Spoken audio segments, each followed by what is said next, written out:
Have you ever wondered what it would feel like to be adored by millions, yet feel like a ghost the second the stage lights go dark?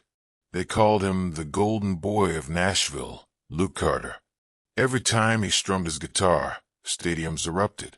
His songs topped every chart, played on every car radio, and blasted through every honky-tonk from Texas to Tennessee. People said he had it all: fame, fortune, and a voice that could make you believe every word he sang was a truth you'd once forgotten. But Luke Carter would have traded it all: the lights, the roar, the headlines, just to feel real again, just to feel like a man whose name meant something more than a ticket sold. It was a cold night in October when Luke decided to run. He didn't pack a bag, didn't tell his manager Rick where he was going. He just slipped into his battered midnight blue pickup truck after his final encore in Denver. The roar of 60,000 fans still echoed in his ears, but inside his chest, it felt like silence, the kind that leaves you gasping for something you can't name. He drove through the night with nothing but the hum of tires on the wet road and the static of an old country station on the radio. No entourage, no fancy bus. Just Luke. He needed the miles, the emptiness, the idea that somewhere out there was a piece of himself he'd left behind long before the fame. As the sky turned from inky black to washed-out gray, the neon sign appeared out of nowhere, flickering like a tiny beacon through the Wyoming fog. Maddie's Diner, best pie in the county. It looked like the kind of place his mama used to take him after Sunday church. Mismatched chairs, windows fogged up from the griddle inside, the smell of bacon and burnt coffee leaking into the pre-dawn air. Luke pulled in, engine rumbling to a stop. He sat there a moment, hands gripping the wheel, staring at his reflection in the rearview mirror. The man staring back looked tired, older, the kind of tired that no number of platinum records could fix. Inside, the diner door jingled with that old-school charm, a tiny brass bell dancing above chipped glass. The warmth wrapped around him like an old blanket. A jukebox in the corner spun a scratchy Patsy Cline tune, her voice floating through the half-empty room. Behind the counter, she stood, the waitress, the one who would change everything without even trying. Maddie Hayes, 25, maybe 26. Chestnut hair pulled into a messy ponytail, a few strands slipping loose to frame her flushed cheeks. Her apron was stained with coffee rings and pie filling, sleeves rolled up to reveal a small freckle on her forearm. She had that end-of-a-long-shift posture, weary but unbreakable, like she'd learned how to stand on her own 2 feet a long time ago. Luke felt his heart do something it hadn't done in a while. Skip, not for the roar of a crowd, but for a single, quiet moment where he was nobody special. Maddie glanced up when she heard the bell. Their eyes met. Hazel met blue. "Morning, stranger," she said, voice like warm honey over gravel. "Take any seat you like. Counter's warm, booths are cozier." Luke cleared his throat, tugging his hat a little lower, though he had no idea why. "Booth's good," he said, his voice hoarse from the night songs.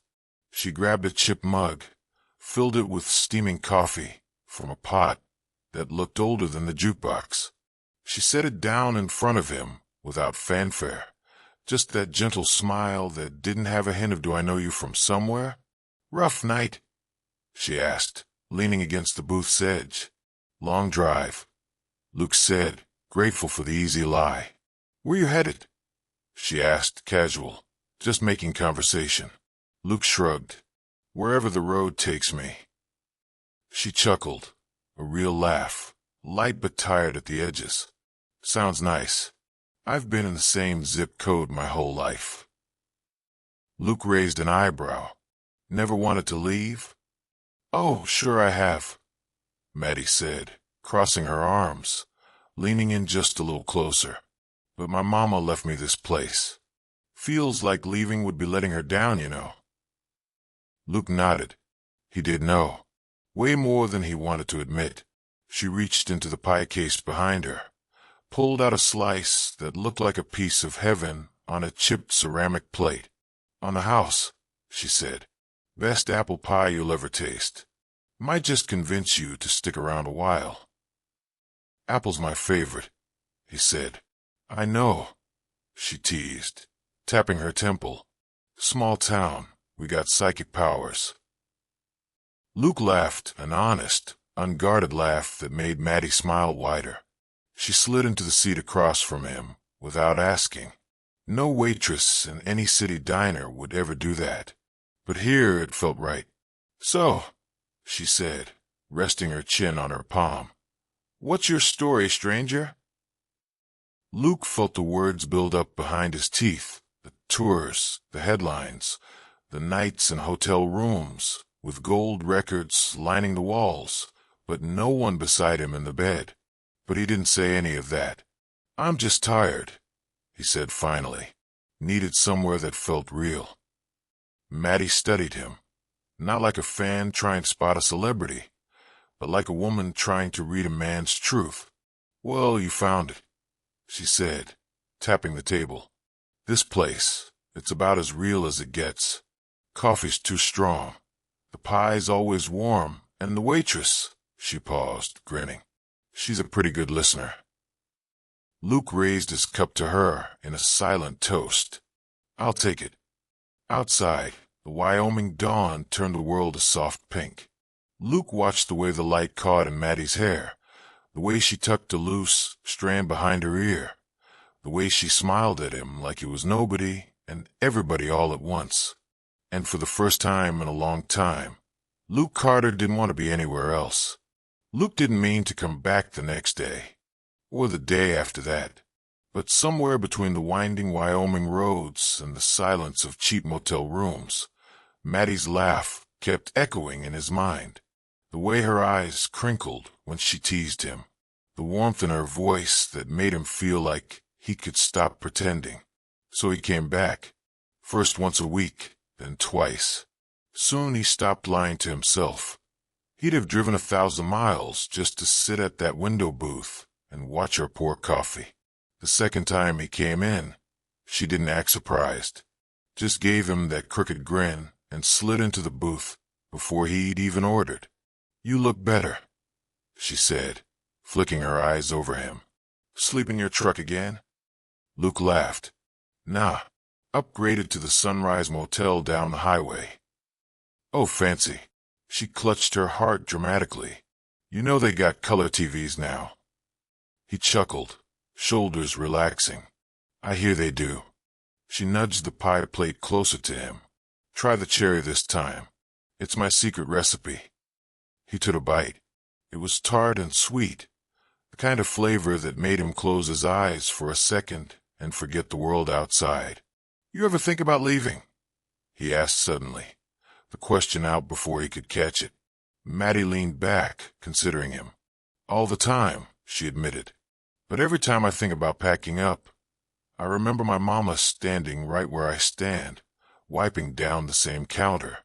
She used to say the world would find me when I was ready." Luke swallowed. "Think you're ready now?" She tilted her head, eyes soft. "Maybe." "Why?" "Planning on kidnapping me, cowboy." He smirked. "Don't tempt me." Their eyes locked. A moment of silence that said more than either of them could name. Then the door chimed and another customer walked in, breaking the spell.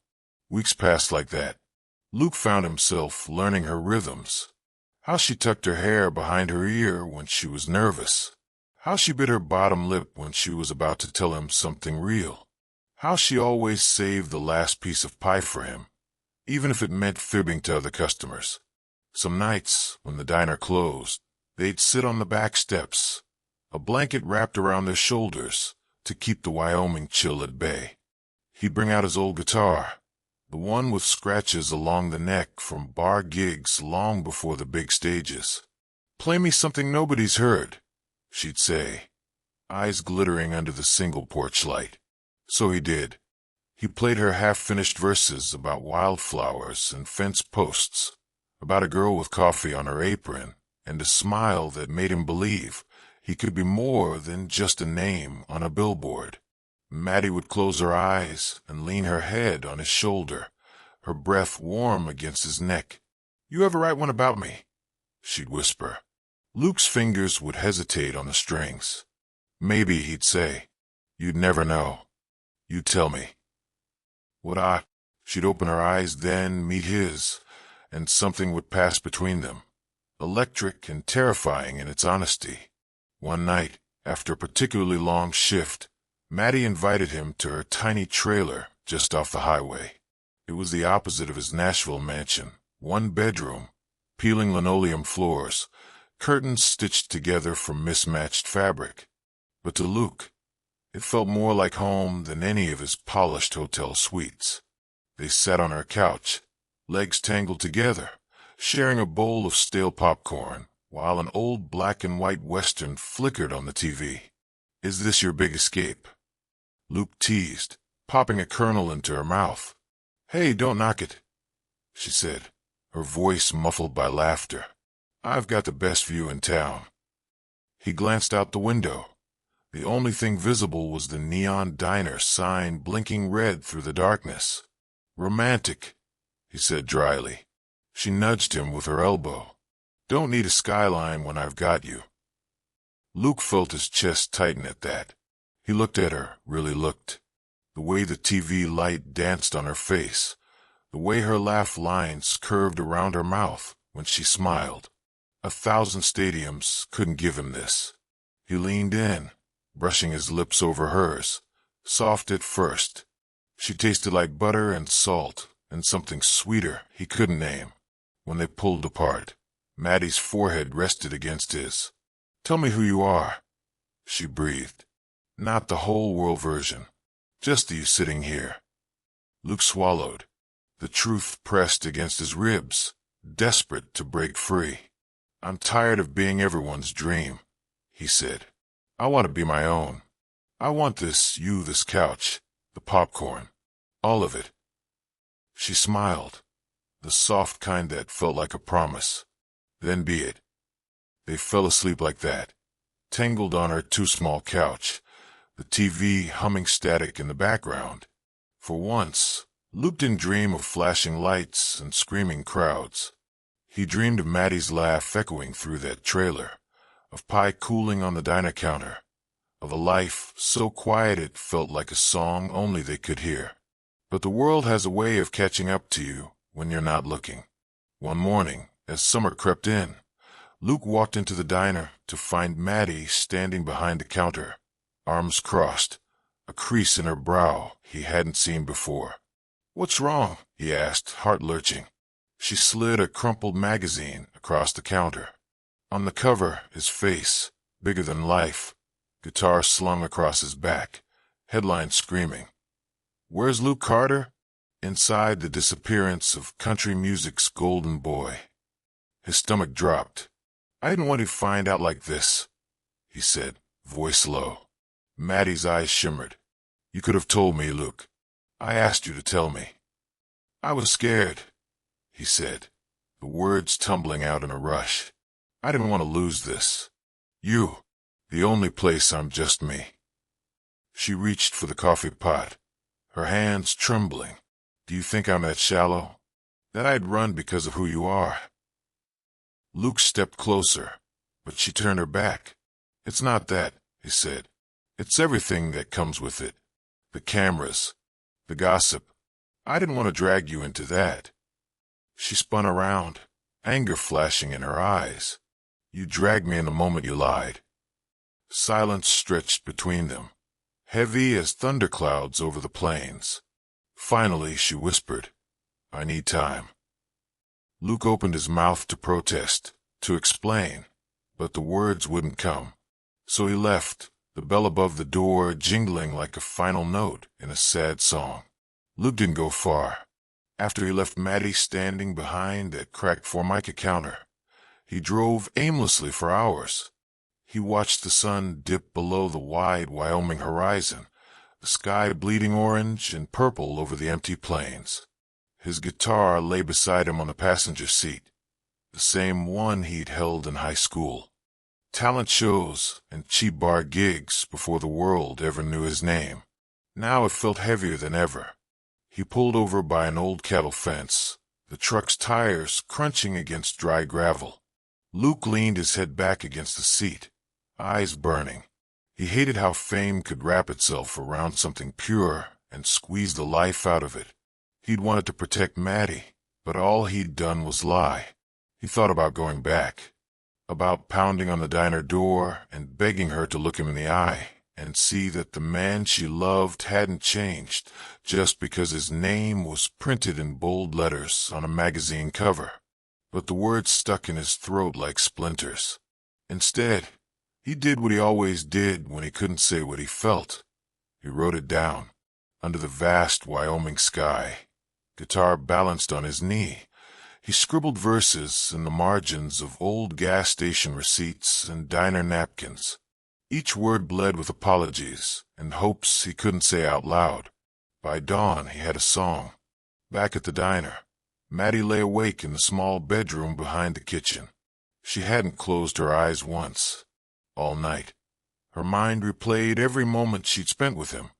The way his eyes crinkled when he laughed, the rough warmth of his voice humming lyrics she never heard on the radio, the quiet nights on her couch where he was just Luke.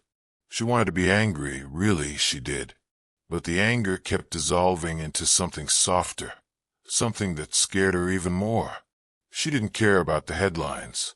She cared that he hadn't trusted her with the truth. When the morning rush came and went, Maddie flipped the sign to closed, ignoring the puzzled looks of a few locals who banged on the window for their usual pie fix. She sat in their booth by the window, tracing the grooves in the wooden table with her fingertip. She knew it had always been temporary. Men like Luke Carter didn't stay in small towns with girls who spent their days pouring refills and scraping eggs off plates. They belonged to the world, to the bright lights and the roar of the crowd. But she'd be damned if she let him leave thinking she only wanted the version of him who didn't exist. That night, Luke made a choice. He drove back to the diner long after sunset. The neon sign flickered, casting ghostly red light across the cracked parking lot. Through the window, he could see her, wiping down the counter, hair pulled into a messy bun, the weight of the world perched on her shoulders. He walked in without a word, guitar slung over his back. She looked up, startled, but she didn't run, didn't look away. Luke stepped onto the small makeshift stage in the corner, the one old man Harper used for open mic nights. He pulled up a wooden stool, tuned a single string, then met her eyes across the room. "Maddie," he said, his voice rough but steady, "this is for you." And then he played. The chords were simple, 3 notes that carried every apology he couldn't shape into sentences. His voice cracked once, twice, but he didn't stop. "You were my diner at midnight, my slice of pie when the road got too long. You were the truth in a town that don't lie. You're the reason I'm writing this song." His fingers danced over the strings as he laid his heart bare in front of the only person whose opinion ever mattered. Maddie stood frozen behind the counter, tears gathering in the corners of her eyes. She'd never heard him sing like this, not for the world, but for her. The final note lingered in the air, then faded like a whisper. Luke lowered his guitar, chest heaving, eyes locked on hers. "I'm sorry," he said, voice breaking, "for not trusting you, for thinking you'd ever love the version of me that wasn't real." Maddie stepped out from behind the counter, feet moving before her brain caught up. When she reached him, she didn't say a word. She just cupped his face in her palms and pressed her forehead to his. "You idiot," she whispered, her breath warm against his lips. "I didn't fall in love with Luke Carter, country star. I fell in love with the man who always orders pie and sings me songs nobody else hears." Luke's laugh shuddered out of him, half relief, half sob. He kissed her then, the kind of kiss that tasted like every promise he'd ever make and every secret he'd never keep again. After that night, everything changed. They didn't run away to Nashville. They didn't hide from the world either. Luke stayed in that tiny Wyoming town, splitting his time between sold-out shows and mornings spent wiping down diner tables, Maddie by his side, apron strings tied loose around her waist. Some nights, he'd bring his guitar to the booth by the window and scribble down lyrics on order tickets while she refilled his cup for the 100th time. She'd tease him about the smudged ink and the coffee stains, and he'd just grin, saying those stains made the song better. When Luke finally went back on tour, Maddie came too. But they always came home, to that diner, that booth, that neon sign flickering like a heartbeat in the darkness. 1 year later, Luke stood on the biggest stage of his career, a sold-out stadium, 50,000 fans chanting his name. But when he closed his eyes, he could still hear the jingle of the diner's brass bell, the soft hum of a jukebox spinning Patsy Cline. Before he strummed the first note, he looked to the wings, where Maddie waited in the shadows, the same smile on her lips that had stopped him dead in his tracks that first night. He spoke into the mic, voice warm and sure. "This one's for the girl who reminded me I was a man before I was ever a star." When he started to play, Maddie mouthed the words along with him, because they were hers. They'd always be hers. The weeks after that night on stage felt like living inside one of Luke's songs, the kind that starts slow and steady but blooms into a melody that stays stuck in your head for days. He and Maddie returned to Wyoming after every leg of the tour, like they'd made a secret promise to themselves and the old diner that no matter how far fame pulled them, they'd always find their way home. The town, of course, knew. You can't keep a secret that big in a place where the cashier at the grocery store knows exactly how many eggs you bought last week. But the people didn't treat him like Luke Carter, country megastar. They treated him like the scruffy guy who changed the sign outside Maddie's diner every morning, who poured coffee refills when Maddie was too busy in the back, who sometimes brought his guitar into play for the breakfast crowd if the mood struck him. One crisp autumn morning, Luke sat on the diner's back steps, guitar balanced on his knee as Maddie stood behind him, arms wrapped around his shoulders, chin resting on his baseball cap. "Play me that new one," she said, her voice muffled by the wool scarf she'd wrapped around both their necks. Luke chuckled, strumming a few chords. "I'm still working on the bridge."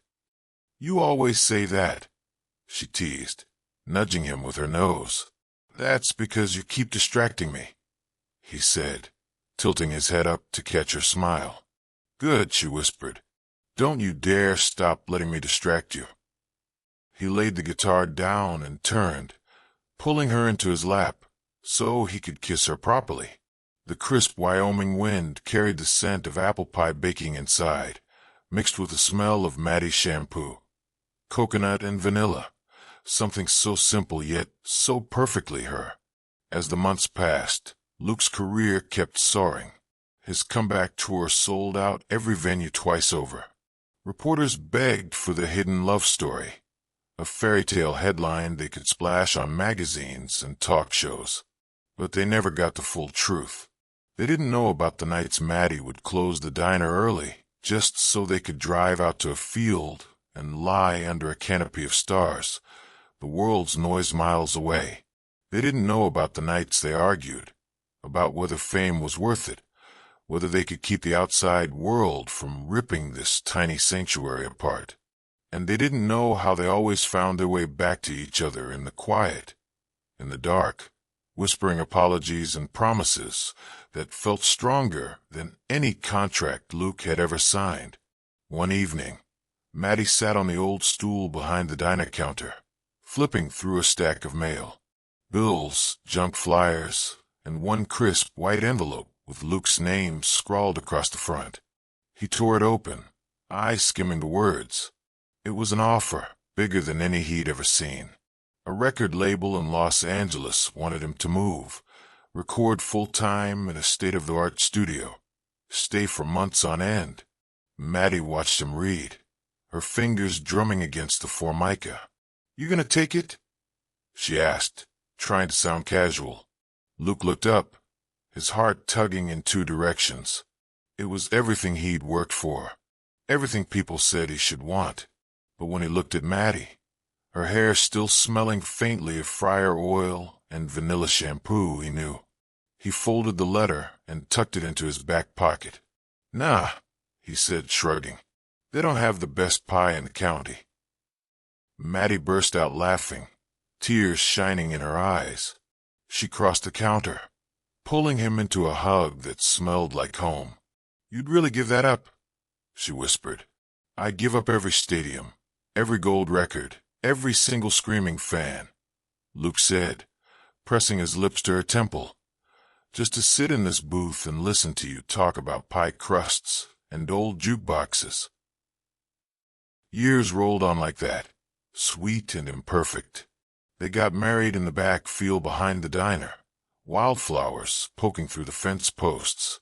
Maddie wore a simple lace dress she'd found at a thrift store, hair pinned up with tiny white daisies that Luke kept stealing to tuck behind her ear all night. The guests were mostly locals, old farmers, young couples, the line cook who'd once threatened to quit if Luke didn't stop sneaking pie from the fridge after hours. No press, no fancy guests. Just them and a few guitar chords drifting into the evening air. They didn't have a big honeymoon, just a road trip in Luke's beat-up pickup, a guitar case in the back seat, and a cooler of leftover wedding cake that melted in the Wyoming sun. They stopped at every roadside diner they could find, tasting pies that Maddie judged with a dramatic flair. "Still not as good as mine," she'd say, licking whipped cream off her finger. Luke would just grin, thinking that nothing tasted as sweet as her laughter. When they finally settled into a rhythm, Luke started turning down more and more of the big deals. He chose smaller shows, acoustic sets, intimate bars where the only lights were the ones strung up behind the stage. And Maddie was always there, sometimes in the back with a notebook, scribbling ideas for the diner's new menu, sometimes swaying to his music, eyes locked on his like she was the only audience he'd ever need. They didn't have it all figured out, who does? There were nights that fought about money, about the reporters who still showed up now and then, hoping to catch them off guard.